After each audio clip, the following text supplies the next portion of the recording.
Welcome to Space Uncensored, the podcast where we demystify space and uncover the untold stories from the industry. I'm your host, Andrea Pražáková, and I'm the founder of Space Uncensored and also Brain Gym. And today we will be diving into a fascinating world of space medicine and the vital role of women in shaping the future of space exploration. I'm incredibly excited to introduce you not to one, but this time to two amazing guests. First, we have Dr. Shawna Pandya. She's a physician. There are a lot of words in my script which I will break my tongue over today because these two women are so incredible and they are working in industries which I don't even know how to English pronounce. So, aquanaut and a first named female Canadian commercial astronaut and a true leader in a field of space medicine. Dr. Shawna is the director of a space medicine group at the International Institute for Astronautical Sciences and the chief of space medicine at the Advanced Space Life Research Institute. She's also a medical advisor at the number of space startups, including Andrea's. She also serves as an emergency medicine and aeromedical transport physician. Her publications include a paper on medical guidelines for commercial suborbital space flights and book chapters on space technologies that have benefited terrestrial medicine, psychological resilience, and long-duration space flights, reproduction and sexuality in long-duration space flights, and the future of space medicine. Her work has been profiled in Nature Careers and the Royal Canadian Mint. It's incredible, that you've been able to achieve so much already. And with her, a second guest who is joining us is Dr. Begum Mathyk. She's an obstetrician and gynecologist at the University of South Florida, Morsani College of Medicine, in the Department of Obstetrics and Gynecology. She's an OB.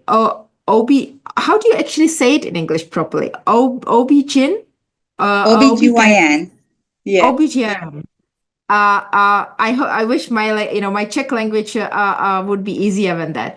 And she has been caring for women globally over a decade. She is deeply involved in women's health in space research, which is a really fascinating topic, contributing to critical work which will shape the future of space and travel for women.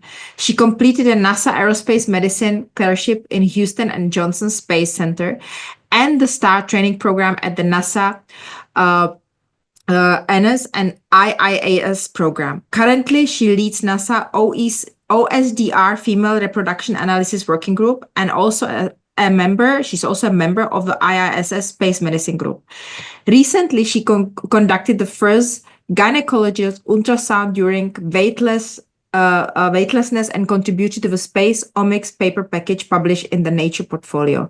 Her paper in insulin estrogen signaling in space has been highlighted in academia and media, with a diverse skills set bridging reproductive health and space medicine. Dr. Mathyk is committed to interdisciplinary collaboration and advancing impactful innovation in women's health research.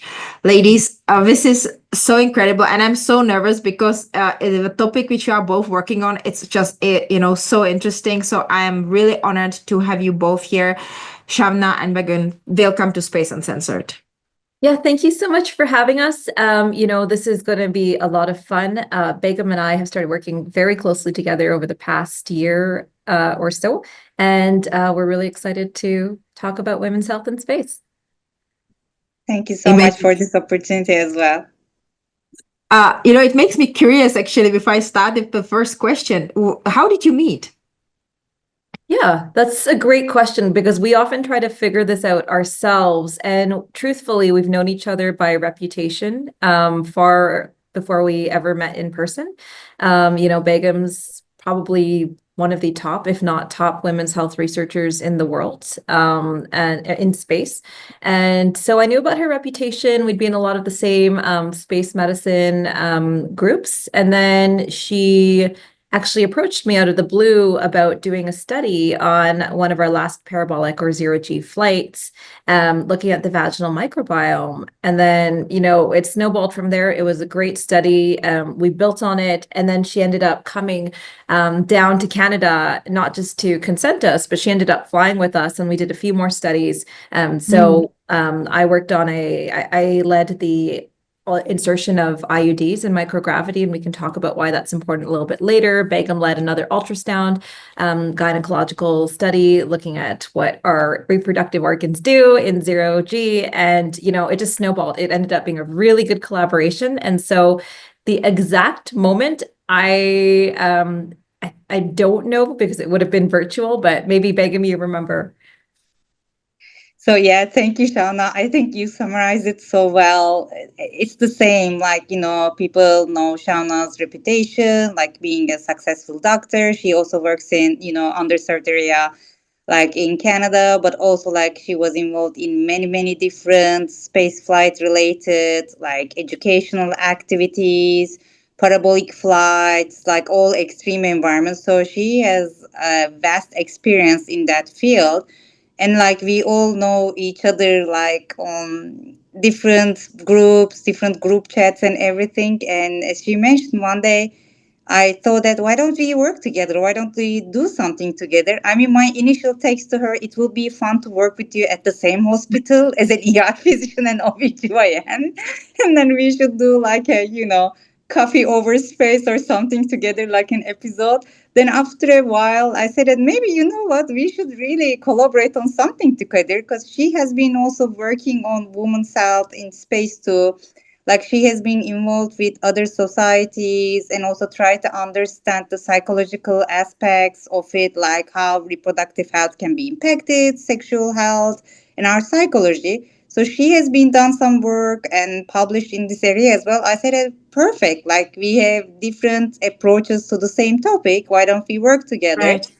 And then, yeah, it was an amazing experience for me when I went to Canada with everything in my carry on, going through the customs to collect some samples.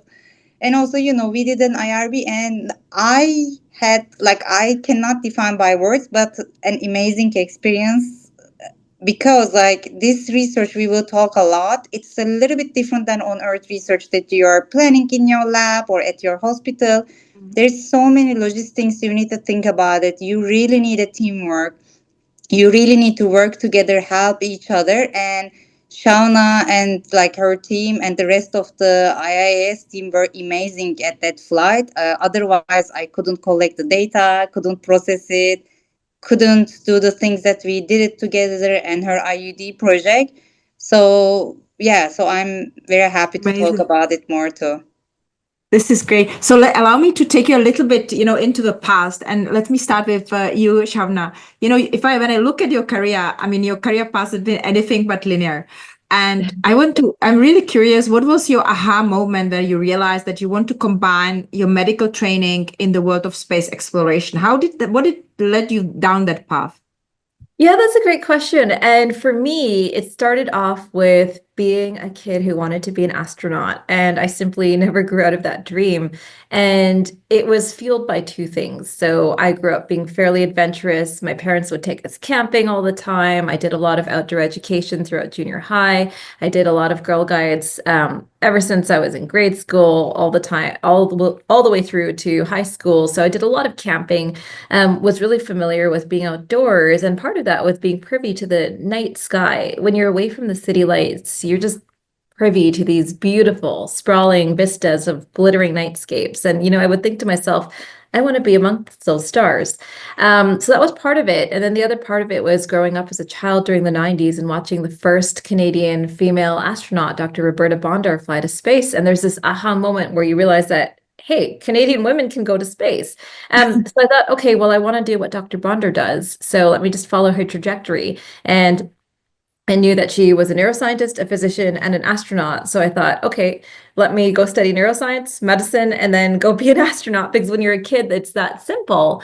And in between my undergraduate degree and medical school, I realized that I'm doing this for the love of space. And so if I don't get into medicine, I want to spend the year doing something as inspiring that gets me as closer to space, advancing my passion for space as it would, as if I were studying medicine. So I had heard of this place called the International Space University that had a master's program, and I thought that sounds amazing. So initially, that was going to be my backup plan if I didn't get into medical school. And then to my surprise, I got into both. And that was the first time I had to Wow. make a really good hard decision. And I realized that I was doing this all for the love of space. And I thought at the least I can do is ask for a deferral to my admission to medical school. And the worst they can do is say no, but at least I will have asked. And that's when I learned the value of just asking. They're allowed to say no, but I'm allowed to ask. And so the medical faculty saw the value in what I was asking for and granted me that deferral, and I'm extraordinarily grateful for that. And off I went to study in my master's at the International Space University. The faculty knew there I was going into medical school, knew I loved medicine, space medicine.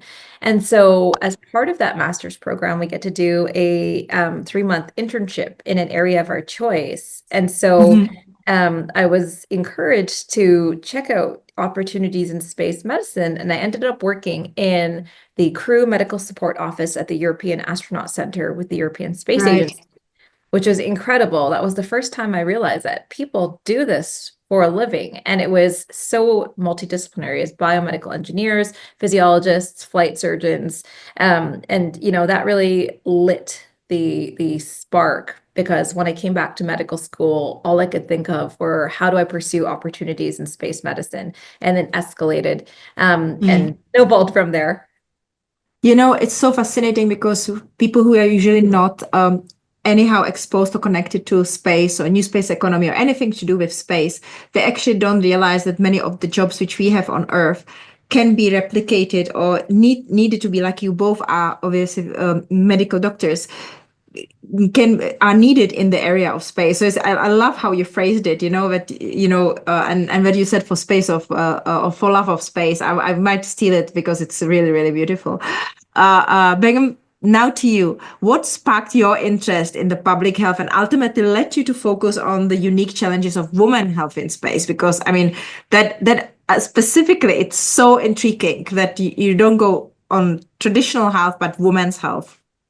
Yeah, thank you so much for this question too. So, as an OBGYN, I've always been driven to advocate for women's health, like globally, and I have worked in underserved areas and provided care for women, in various conditions. Like I was able to and fortunate to take care of women from like coming from the suburbs, like during the refugee crisis, to the woman that being like a CEO, run their own business.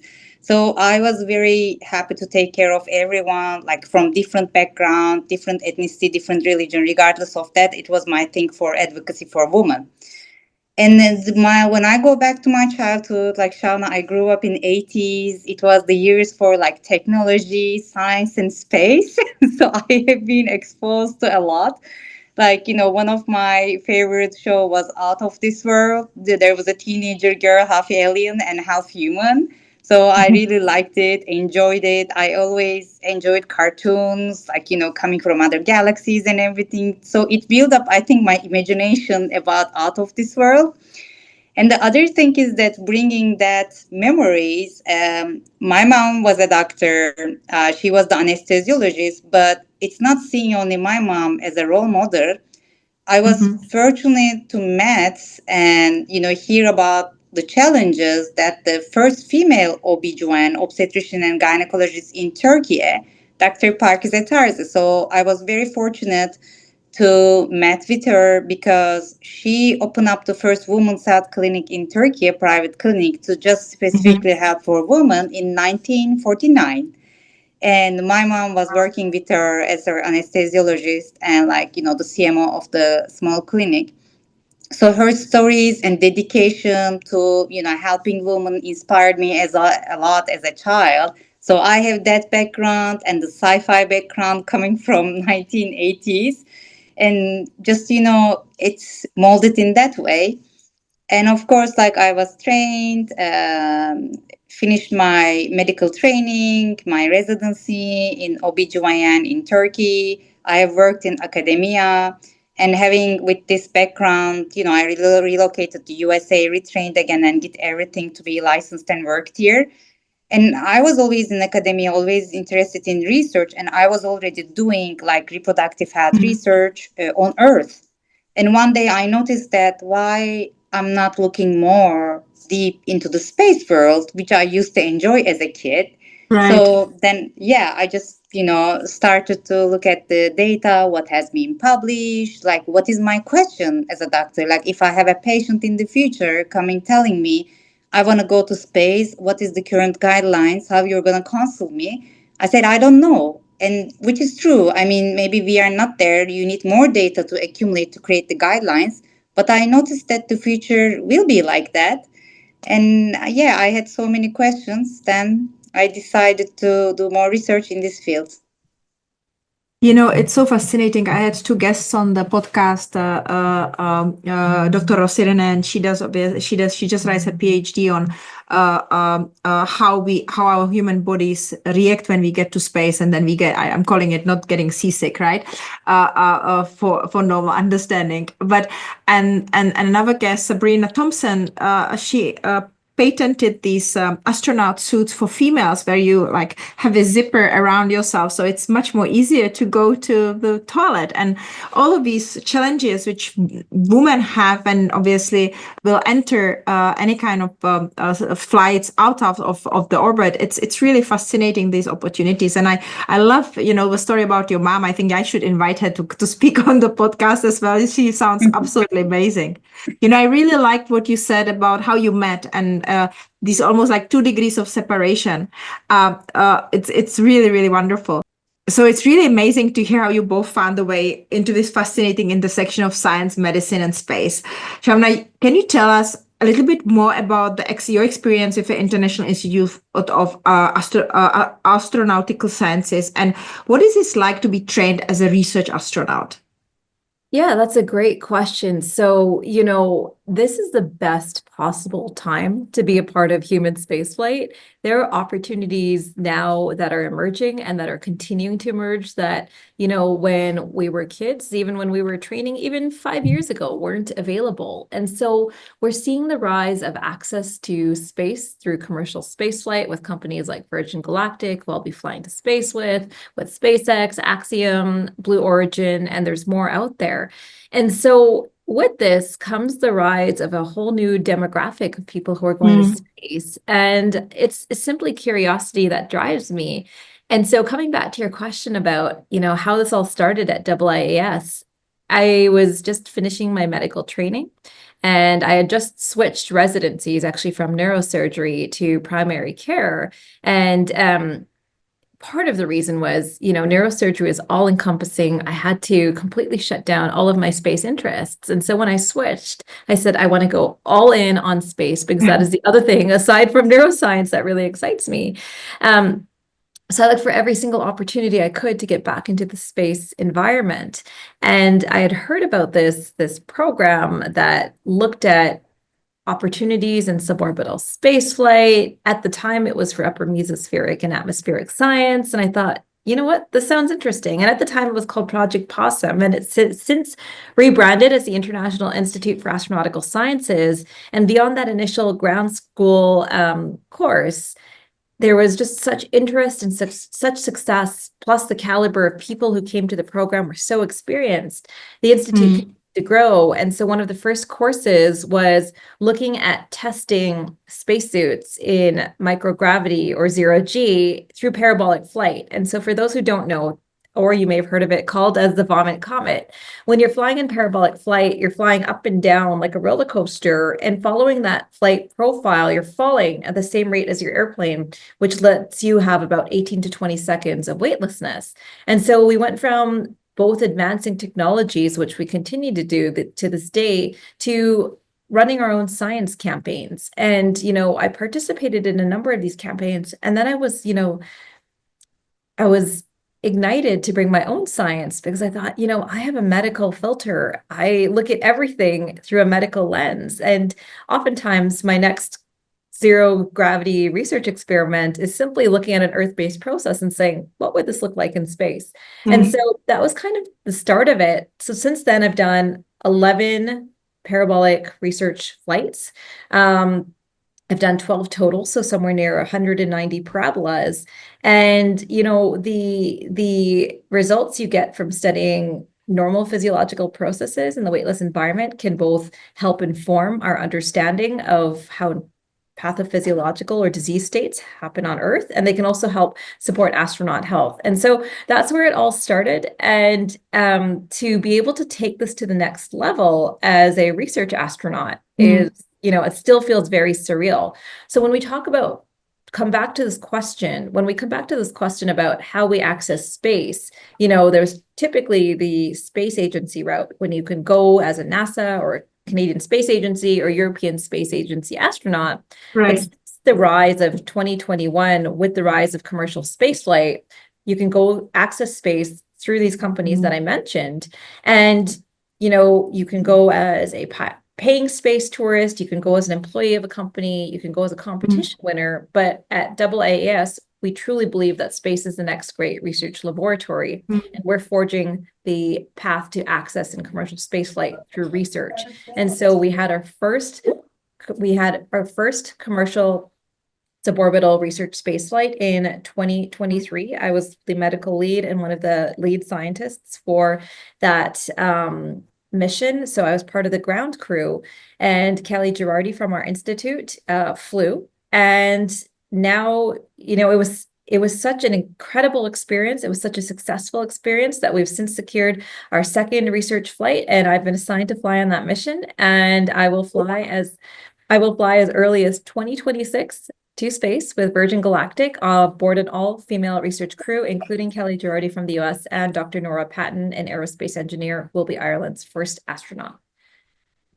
This is just beyond this podcast, beyond this word, just to imagine all of these flights you made. And congratulations that you will be part of the Virgin Galactic flight. It's already next year. You said 2026, right?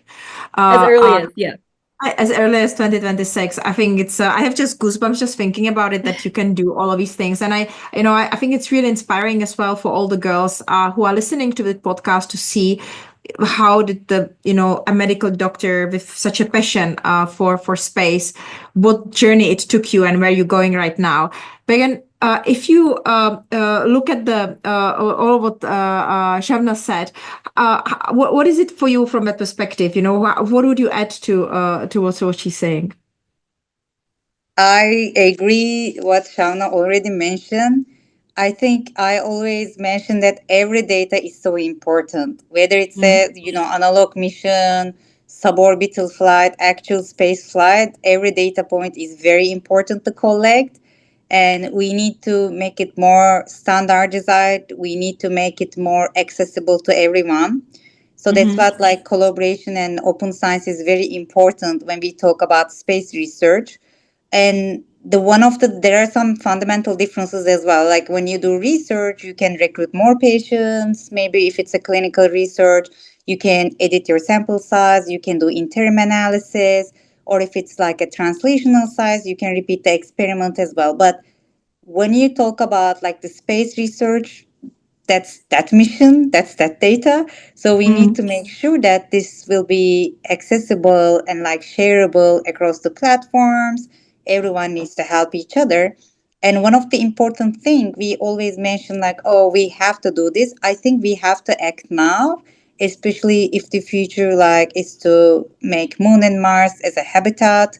Like, and if we want to colonize and live on other planets, we have to act all together and create a great research pipeline to obtain more data so we can understand and we can translate the on-Earth knowledge to space. And I'm very excited for the future of it because I truly believe that like probably in the next maybe 10, 20 years, we will read about space guidelines maybe. Like we will have more, people getting I want to ask you a follow up on it because I'm currently writing a book on data, right? And I think you spoke about data so much in cooperation. What I'm really curious about is I'm sure that there are multiple different scientists around the globe who would want to put their hands on any kind of data points which you're collecting. What kind of platforms do exist there for collaboration between, scientists like yourself, and I'm from Czech Republic, so maybe scientists from Czech Republic or, from here, from UAE, that when you do this experiment, and I love what you just said, Begum, that that's vet flight, and that's how you need to collect it because I don't have so many samples. Do you before like coordinate and say, guys, we will do this. This is already what we're planning to collect. Do you need anything else, or how does that international collaboration work or in that space? I think this is a perfect opportunity for Begum to talk about OSDR, which is exactly what you're referring to, and then maybe you can chime in with some of the opportunities at the Space Medicine Group. Yeah, and Shawna, please take on as well. Like you're part of all the groups that we are together. Yeah, I think it's very important. We are getting there. It's also depends on the funding, who is funding the study, who is the PI. I think, of course, it's very understandable that PI needs to publish their data. You know, because you have the funding coming on, you gotta justify that what you're using for that funding for.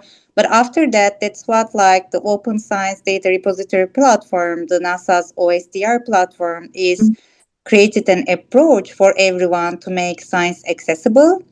Also, there are specific rules that it needs to imply. Like, when we talk about open science, we need to be careful about HIPAA, the privacy of the participants, the astronauts. So there will be some data would be able to share, maybe some is not eligible for sharing, but this is still important, whatever we all collaborate together. As of now, that's one, and I know that European Space Agency, they are building up their platform to share data, or they have a separate data. But all I'm saying, I think this is far beyond my level. At some point, all the government agencies need to get together and create a pipeline, maybe how they can make it smoothly, if it is feasible, because there are other things that we need to consider when we are sharing data. But regardless of that, usually the people who is doing research, they reach out to each other as well. So Right. maybe creating different hubs might be good. Like, hey, I have this data. Who wants to analyze this or help? Or do you need something like that? And and then at the IAS group, like they are promoting science. Like we have a lot of members from different backgrounds. That's also another important thing when you're acquiring data. Being interdisciplinary is very important because everybody has a different value to bring in Value. your I was science and thinking, yeah. project. Shawna, anything else? Yeah, I think I'm just going to back up a bit because for those who don't know who for those who don't know what OSDR is, that is the NASA Open Science Data Repository. And so, Begum, I think you're being a bit humble because you are the chair of the Women's Health Analysis Working Group. So you do a lot there. And so that's kind of one of these open science data repositories. So it requires planning and coordination from the start. And the question of how data is handled, as Begum was saying, and how we, both ethically go about collecting human health data, protecting astronauts' privacy, but also making this data accessible is this ongoing question in space health research. And so OSDR is one of these places where if you plan from the beginning, you can get both your study team and your astronaut to agree to release their anonymized data to this repository so that once you're done with it, once you've published, other researchers may say, hey, I would love to see what women's health data does and how it may complement my own research, for example. And so, there's many questions around this because NASA, for example, they were the OGs, they were the originals when it came to protecting astronaut data. So and they do this longitudinally. They do this through the lifetime surveillance of astronaut health. And, it's kind of this tug of war or this kind of push-pull of how do you protect data? How do you do so securely, but how do you not overprotect it so that scientists who may not be versed in space or who may not have had access to space health data can still make use of it and contribute to discovery. And so at the Space Medicine Group, we're very collaborative. We have worked with institutes all across the world. We worked with technology companies to increase what we call the TRL or technology readiness level of their technology so it can get to space. So we prepare technology for space in a stepwise fashion. We don't just go from, hey, this should fly in space to sending it in space. So for example, if you decided you wanted a toaster up on the International Space Station, it wouldn't be as simple as testing it. You would have to say, okay, well, what is its power source? What are the hazards? Could it cause a fire? How would we prepare it for space? Maybe we'll test it in parabolic flight first. So we're very collaborative. We've collaborated with research groups from everywhere from the UK to Saudi Arabia to do studies in orbital human spaceflight. So we were the scientists on the ground. We've done that for the Axiom 2 mission. We've done that for Polaris Dawn. And we've also worked with companies such as Luxonic, such as SolveMed to advance technologies that could support astronauts in long duration space flight. So I think as Begum was saying, the key is to just be curious, but also be collaborative and look at how we can maximize the return from our data, ethically, of course. Yeah, I think that then, the Brexit obviously Brexit for a utilization of tokenization and maybe, then putting the data on the chain and using synthetic data and copies of these data to be able to conduct experiments while you are able to trace it. I think that the new technologies which are here now for the data management, I think I will be super supportive of everything which you're doing. Now we got you to know you a little bit better. So I want to ask you, Begum, can you describe to our listeners what is the Women's Health in Space Research Initiative at USF? What is it all about, and what are some of the unique challenges which women face in spaceflight compared to men? Yeah, thank you for this question too. So I'm very excited to work in this field, and I brought up it to my institution that I would like to do it, and they just say like, go for it, okay. Like, it's a unique niche. I mean, it's more than this. I think for advocacy wise, I care about it, being more than, yeah, we all publish, papers, and like I before that I have a publication track as well. So this is for me more for being passionate of something that I would like to get involved. And the day my Right. institution was open about it, and they said that, yeah, you can do it, let us know what kind of support you needed. And there are, of course, differences because sex is a non biological variable. It's by NIH, it's by everywhere. This is a fact, like it's a biological variable. And when we look at that, why there is differences between women and men, first of all, you have gender specific organs. So, and Right. the secondly, even though we have the same organ systems, our biological response might be different, or the certain diseases even on earth can be differently seen or differently treated, like in between men and female, men and women. So to give a few examples, like for example, there is some importance that we need to understand the female cancer risk. This is like the breast cancer risk, uterine cancer risk, ovarian, cervix, like this is like more gender specific organ perspective, and reproductive health research needs to be done. But when we look at the similar organ system between men and women, so women can have more prone to bone and muscle loss, which we know Right. it's also important for space research and space medicine. And also cardiovascular adaptations, like we have the same organ system, but the way we respond can be different, as I mentioned. So female astronauts are a little bit higher risk of orthostatic intolerance, and like there is other systems in like urinary tract. So we know that on Earth, urine infections are more common in females.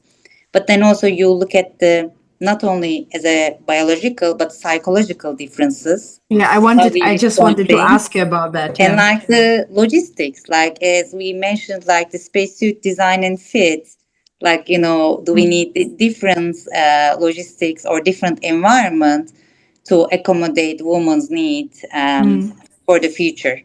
So it has You different know, perspectives, like some it of is them gonna really be gender complex. specific, some of them gonna be like same organ, same system, but how our bodies responded in a different way.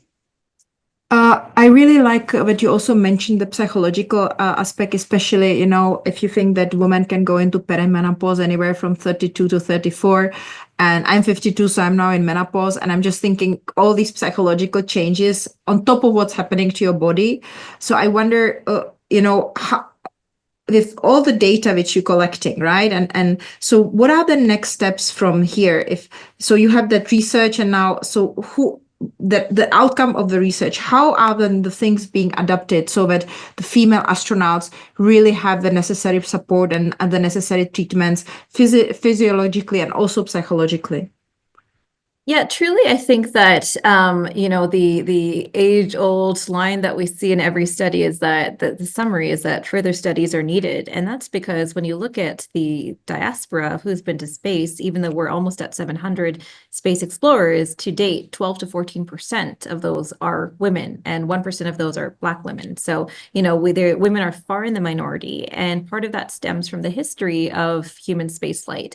It didn't start off with a exploratory or a collaborative effort. It started off with a political showdown during the era of the Cold War between the Soviets and the Americans. And so because of that, they chose male military Caucasian pilots. And it wasn't until the exploration era, with shuttle and now the International Space Station and now commercial spaceflight, that we're seeing more and more women go to space. But we still have a ways to go. So part of that roadmap for me includes getting more data, making sure that that data is of adequate fidelity and that it's robust enough that we feel that we can draw strong enough conclusions. Because the other challenge of having small sample sizes is being able to draw inferences from statistical significance, or adequately predict trends. And then as you have that data, start building guidelines around that, as Begum was alluding to, looking at the guidelines for women's health in space. So that's, I think, where we're headed. We're building that spacecraft on the way up. It's an incredibly exciting time. And this is just maybe our call to fund more women's health studies in human spaceflight. No, it's really interesting. And Begum, you mentioned a couple of these areas, like bone and muscle loss more in women, the cardiovascular adaptation, and so on. I wonder what are some of and this is obviously a question to both of you. What are some of the countermeasures or technologies which are currently being developed to mitigate these risks? Which Shawna, you mentioned you building the rocket ship as you go into space, right? Because that's probably what's happening. So, what is currently being worked on in terms of medical countermeasure or technologies which are supporting to mitigate these risks? Yeah, I can talk about one of the obvious topics that comes to mind when we think about women's health, and that's obviously menstrual health. And so most women astronauts opt for menstrual suppression when they're up in space, because, they don't want to contend with their period. It can be messy having that in the zero-G environment. Obviously, there's no, women have agency over their own bodies. So every woman astronaut gets to choose how she manages her period in space. And currently, the majority of women astronauts opt for oral contraceptives or birth control pills to suppress their periods. So one of the challenges with that, or some of the challenges with that, are if you're looking at a very long duration spaceflight. So we've talked about one horizon in human spaceflight, which is increased access. We haven't talked about the other horizon in human spaceflight, which is long duration exploration missions to the Moon, Mars, and beyond. And so a Mars mission profile, in most cases, is about 3 to 5 years. There are accelerated profiles, but even those are about 400 days. So that's a lot of menstrual management. So putting that into practical terms, if you're looking at a 3-year mission profile, you are bringing 1,100 oral contraceptives with you. And so that is a lot of mass and a lot of volume to bring with you. And as anyone who knows what it takes to pack for space, mass, volume, power, all of that is at a premium. And then the other part of that is, what does the spaceflight environment do to our medications? And there was a recent study that came out last summer from Duke University that predicted that 60 to 98% of those medications, possibly including oral contraceptives, would expire over the course of a 3 mission. So the challenges going forward and what technologies we need to incorporate are, how do we manage duration versus astronaut comfort? What technologies such as developing pharmaceuticals in situ, possibly through 3D printing or additive manufacturing. How can those help support those exploration class missions?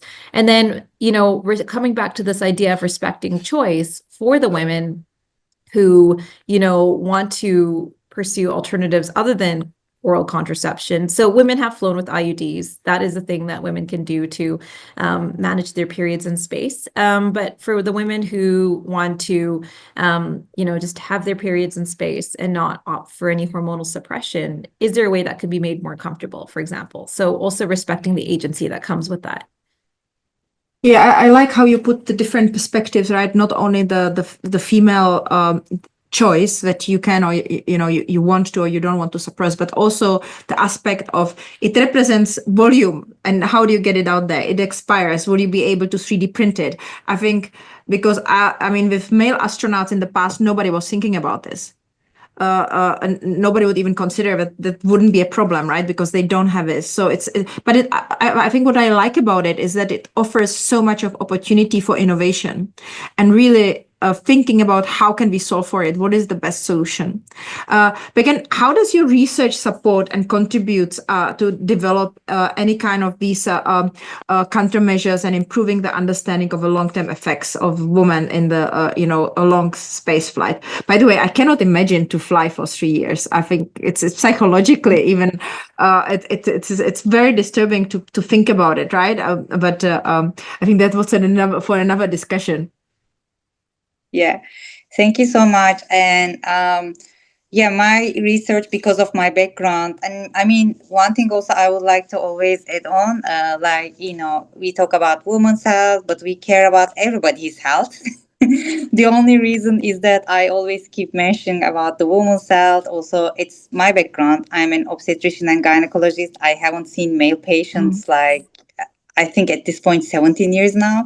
So that's what everybody's health matters. But also women's health, or like generally even on Earth and for space, it's an understudied area. So, I just wanted to say, A, it's an understudied area. B, because of our specialties, and Shawna is an emergency physician doctor, but also she take care of women in underserved areas as well. So that's why, we mainly focus on this area. And because of my background, again, my primary focus is the reproductive health, like menstrual cycle, irregular bleeding, hormonal treatment, menopause intervention, because that is what I have been practicing on Earth. So those are my questions that are coming up for space. And we try to understand the physiological changes. So Shawna and I are working on different projects together. Some of them are clinical projects. We try to collect data from participants, like suborbital flights, analog missions, and eventually space flight as well. We try to understand what happened to your body, but also in the lab, so you can work on tissues or cells.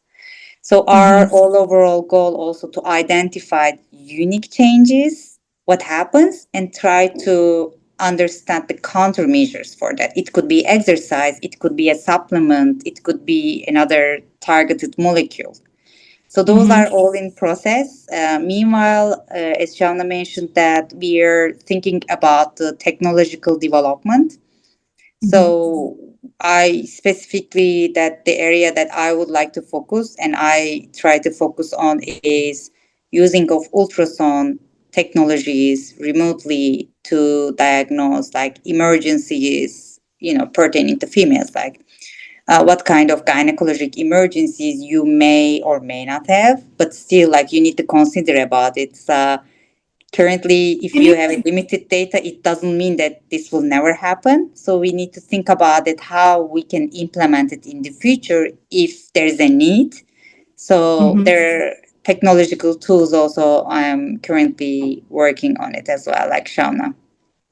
I'm trying to imagine how a remote ultrasound will work when the female is in space. Can you maybe elaborate a little bit so people can imagine what do you have in mind, how these things will operate? Yeah, so ultrasound, and Shawna, please feel free to add your comments as well. So there is an ultrasound at International Space Station. They have been using it. So there is an ultrasound obviously there. So it's not like, there is not exist. But this is like there are different types of ultrasounds. There are the ones that we have at the hospitals, tertiary care Right. centers here, like the big machines, has a lot of different imaging capabilities. But there are also smaller scales ones. There are different versions for portable ones that you can carry with you from laptop size to the pocket size. So Mm-hmm. I think it's the same organ you will do imaging. It's just like the Mm-hmm. technology that we are more curious about how to make it improve to get better quality of images. I Right. can add to that. And so, just to build on what Begum was saying, that, looking at the ultrasound capabilities we have versus some of the gaps that we need to address, such as, if you are if you need additional expert guidance, if it's the doctor, for example, that needs an ultrasound, how do Mm-hmm. you get that remote guidance? And then also, how do you physically and logistically bring the form factor with you in a way that adheres to the packing constraints of space? And so, as Begum was correctly alluding to, we have the big bedside ultrasounds that we see in hospitals and in clinics, but we also have handheld ultrasounds that we use in the field, in emergency medicine, and there's a number of them out there. And then this is where the technology comes in. So one of the Canadian companies I work with, it's called Luxonic Technologies. They leverage virtual reality and mixed reality for diagnostic imaging. And in fact, on that last flight that Begum and I flew together, so Luxonic has developed this mixed reality point of care ultrasound. And that sounds like a bunch of jargon, but basically you slip on your headset, you have your ultrasound probe attached, you would go about performing your ultrasound as you would with any standard ultrasound device. And this time your field is floating in front of you. So you still have your full-sized screen without sacrificing any of the space and the volume and the mass that you'd have to bring with you. And then coming back to this idea of, one person won't always know it all, whether you're the doctor or not. There's also the capability to link in with a remote expert to guide you through either what you're seeing, or even they can see your environment through this mixed reality headset back on their screen at home, either through their headset, on their laptop or a desktop device. And then they can say, oh, this is why you're not acquiring the image. You need to maybe angle downwards so you can get a better view of the bladder. And in real time, that's perfect. If you're up on the International Space Station looking for further guidance, you can do that. But when you look at longer duration space flight, which entails communication delays up to 48 minutes round trip on Mars, you can just send back those images asynchronously and get a review from the remote expert. So, this is where technology helps bridge challenges and gaps brought on by the spaceflight environment, whether we're talking about low Earth orbit or long duration exploration class missions to the moon and beyond. It'd be Thank really you. And interesting. I want to add one more thing to that, Go ahead. like, Go ahead. because, we live in Florida, we have hurricanes too here. So I think these technological developments are very, very important for space, but they always have also other implementations for Earth, like during the, extreme environments, austere environments, deployment. You are not close to the tertiary center with all the devices that, and subspecialists just there to do everything for you. So I think this is very important for on Earth as well. Like when we had the hurricanes or disasters or, deployments, those development of these technologies are very crucial for both for Earth and space. It's like you were reading my mind, because I wanted to ask you, how some of the technologies which you're working on can be used on Earth, because I think that that's the beauty of everything which is done for space, that it can be utilized, right? And I absolutely love the example which you spoke about, the catastrophe what happened, obviously the earthquakes in Turkey and other areas, right? I wonder, going forward, because you mentioned that there are delays in terms of sending the images, delays of responses, right? How these technologies do you see will evolve now more rapidly with the utilization with agentic AI? And obviously, because you have so many people like yourself who has this incredible knowledge, and now you have, let's say, 1,000 of Shawnas and Begums knowledge put together, right? Which then will travel in a form of the small language model on a space flight. Do you see any experimentation already in that area where AI is utilizing not only for analytics and prediction and synthetic data and so on, but really to supplement this fast response to help the astronauts? Yeah, 100%. This is the rate of innovation that we're seeing even in space medicine, not to mention all of medicine. So on Earth, we're seeing AI being used for everything from helping physicians chart and just listening to the interaction between a physician and a patient and summarizing that. So that physicians can chart, at 10x speed. We're seeing AI being used in diagnosis, and, everything from looking at how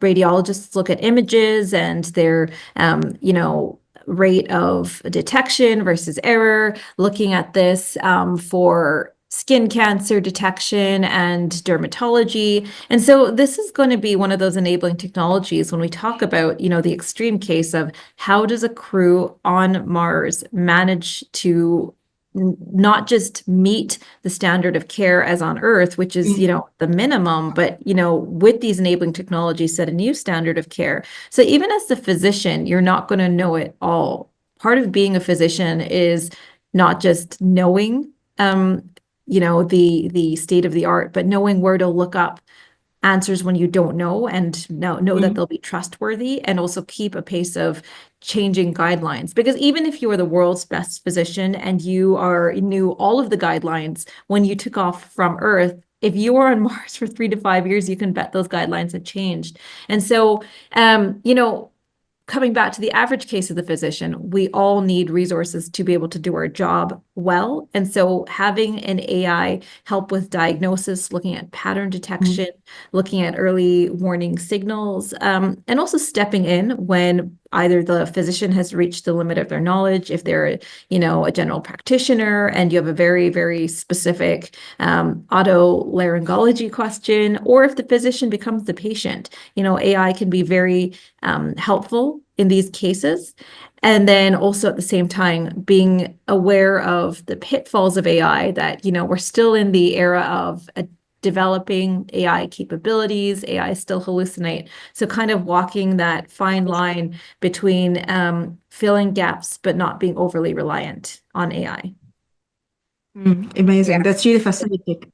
Begum, anything you want to add to that topic of new technologies being used in Shawna summarized it very well. I can add, yeah, definitely we can see, like, even in our field, like obstetrics and gynecology, but specifically now I'm doing fellowship in the reproductive endocrinology and infertility.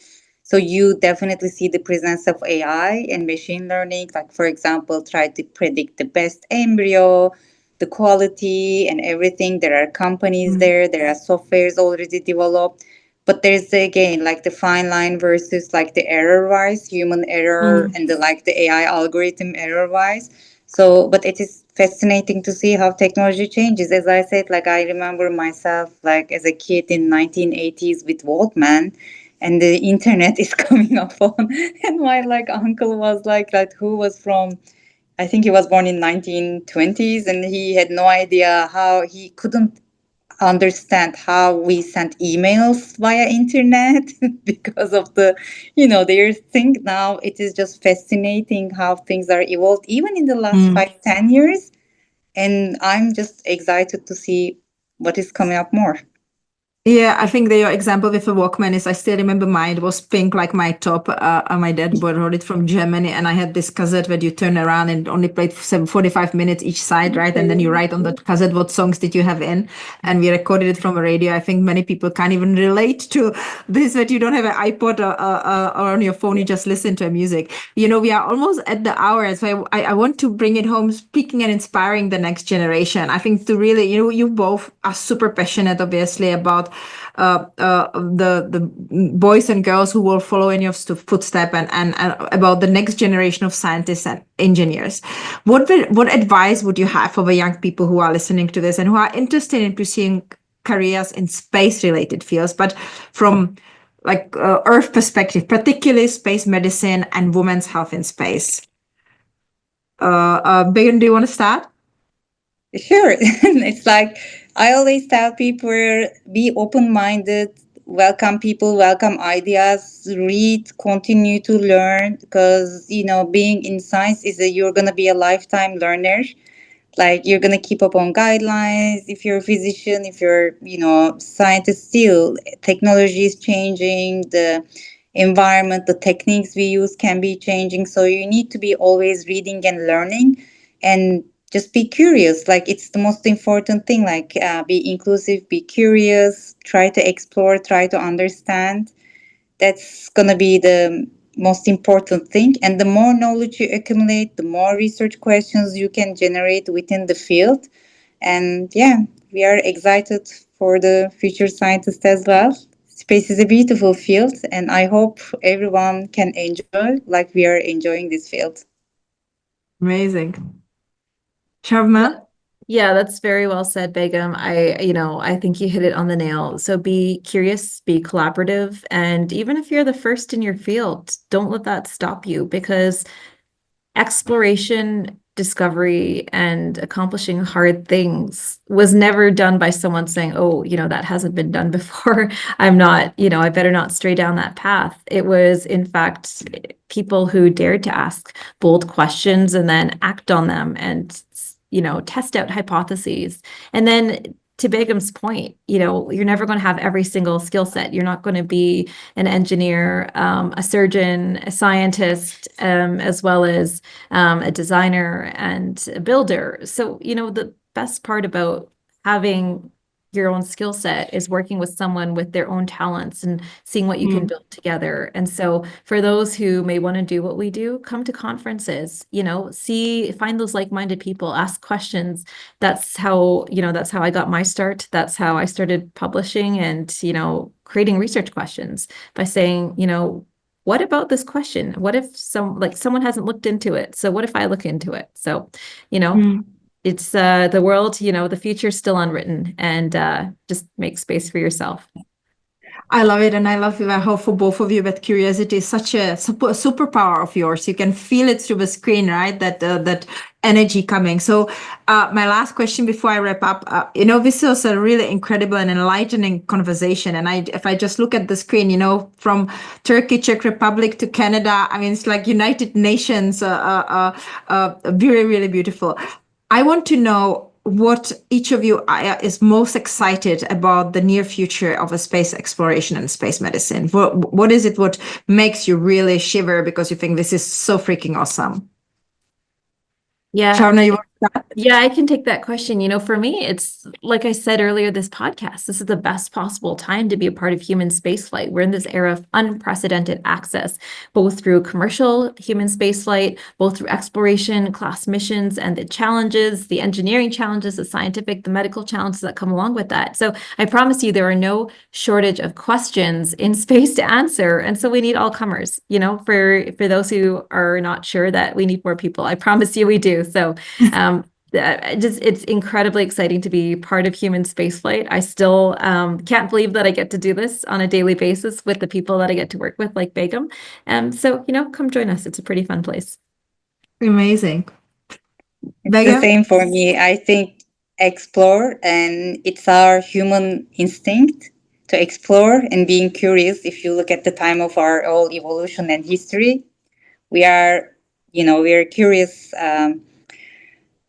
Just this is how the humanity, and I'm super excited to see more exploration of maybe new planets, new galaxies, and how we will reach there. It's not only medicine, also like the technological developments, engineering, and everything. And yeah, just excited to see more people going up to space. We are inquiring more new information and also more data.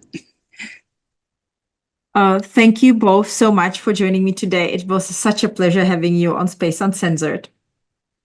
Thank you so much for this opportunity as well. And for the listener, that was Dr. Shawna Pandya and Dr. Begum Mathyk. To learn more about them, I will obviously include all their profiles and links to their publication in the podcast text, so you can, check them out. Thank you for listening to Space Uncensored, and tune into our next episode. And until then, please do keep looking up. As you heard from Ashama, her inspiration to become an astronaut and a space medicine doctor came up because she was looking at the star. Stay curious. We heard that so much today, and keep pushing boundaries, and don't take no for an answer, and write it as a challenge and go for it. Thank you very much, and see you soon.